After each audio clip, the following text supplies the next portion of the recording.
Praise the Lord. கர்த்தருடைய பரிசுத்த நாமத்துக்கு மகிமை உண்டாவதாக. இன்றைய நாளுக்கான இறைவாக்கியம்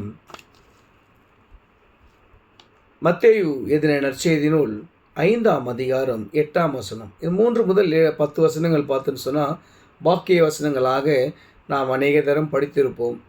சிறு வயதிலே சண்டே கிளாஸில் விபிஎஸ்ஸில் நமக்கு சொல்லி கொடுத்துருக்குறாங்க. அதனுடைய அர்த்தங்கள் எல்லாம் சொல்லி கொடுத்துருப்பாங்க. மெசேஜில் நிறைய முறை நம்ம கேட்டிருப்போம்.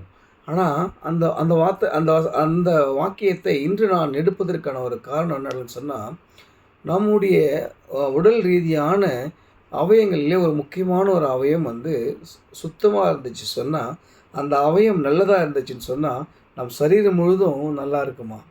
நம்ம நமக்கு கடவுள் அதில் வாசம் பண்ணுவாராம். அதை நம்ம சுத்தமாக வச்சுக்கணும்னு சொன்னால் நாம் கடவுளை பிரதிபலிக்கிறவர்களாக இருப்போம். அது என்னடான்னு சொன்னால், நான் உங்களுக்காக வாசிக்கிறேன். இருதயத்தில் சுத்தமுள்ளவர்கள் பாக்கியவான்கள், அவர்கள் தெய்வனை தரிசிப்பார்கள். எனக்கு அருமையானவர்களே, எல்லாவற்றையும் பார்க்கிலும் நம்முடைய இருதயம் மகா கேடுள்ளது என்று வேதாகமம் சொல்கிறது. அந்த இருதயத்தை நாம் பசுத்தப்படுத்தி, அந்த இருதயத்தை நாம் சுத்தப்படுத்தி, நாம் ஆண்டவர் அந்த இருதயத்துக்குள்ளாக வாசம் செய்ய நாம் என்ன பண்ணணும்? வழிவகுக்கணும். நாம் நம்மை என்ன பண்ணணும்?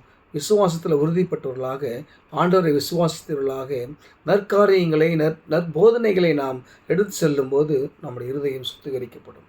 நம் இருதயம் சுத்திகரிக்கப்படும் போது கர்த்தர் அதற்குள்ளாக வாசம் பண்ணுவார். அப்படி வாசம் பண்ணும்போது நம்முடைய இருதயத்திலிருந்து ஜீவ ஊற்றுகள், நன்மையான ஊற்றுகள் புறப்படும். மற்றவர்களுக்கு நன்மையான வார்த்தைகள் புறப்படும். இன்றைக்கி நம்ம ஏதோ ஒரு கோபத்தில் நம்ம உடன் பிறந்தவர்கிட்டயோ இல்லை அக்கம் பக்கம் இருக்கிறவங்ககிட்டயோ ஒரு வார்த்தை சொல்லிட்டுன்னு சொன்னால், தெரியாமல் சொல்லிட்டுங்க்கா, சாரிக்கான்னு சொன்னேன், இல்லை எனக்கு நீங்கள் தெரியாமல் சொன்ன மாதிரி தெரியல, தெரிஞ்சே தான் சொல்லியிருக்கிறீங்க, அது உங்கள் இருதயத்திலிருந்து வந்த வார்த்தை, ஒரு கசப்பான ஒரு வார்த்தைன்னு சொல்லுவாங்க. எனக்கு அருமையானவர்களே, அந்த கசப்பு தன்மையை அகற்றி போடுங்க. நம்மளால் முடியாது. நீங்கள் ஆண்டவரை உள்ளே கொண்டு வாங்க, அந்த கசப்பு தானாக வெளில போயிடும். ஆண்டவருடைய வார்த்தையை உள்ளே கொண்டு வாங்க.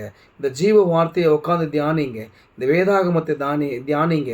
நல்லா பாடல் பாடி ஆராதனை செய்யுங்க. கர்த்தர் உங்கள் உள்ளத்துக்குள்ளே வாசம் பண்ணும்போது எல்லாமே பறந்து போயிடும். அழகான ஒரு பாடல் சின்ன மனுஷனுக்குள்ளே இயேசு வந்தால் எப்படி இருக்கும்? எல்லாமே புதுசாக இருக்குமா. அதன்படி நீங்களும் புதுமையான மனிதர்களாக மாற உங்கள் இருதயத்தை கர்த்தருக்கு கொடுங்க. கர்த்தர் இருதயத்தை சுத்தப்படுத்துவார், அதற்குள்ளாக வாசம் பண்ணுவார். நாம் ஆஸ்வதிக்கப்பட்டிருப்போம். ஆமென்.